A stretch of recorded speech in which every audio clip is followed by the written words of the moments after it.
Tumakas na tayo, takasan na natin ang mundo. Magtago papalayo sa mas tahimik at payapang mundo. Umubulong ang hanging amihan at huni ng ibon.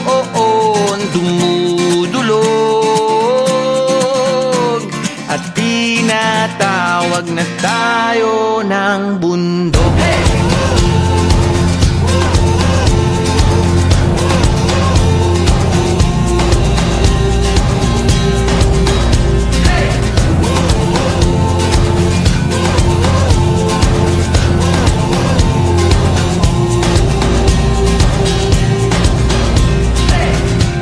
Tumakas na tayo, palayo sa maraming tao. Tumiwalay at magtago sa maingay at malabong mundo. Bumubulong ang hanging habagat at hampas ng alon.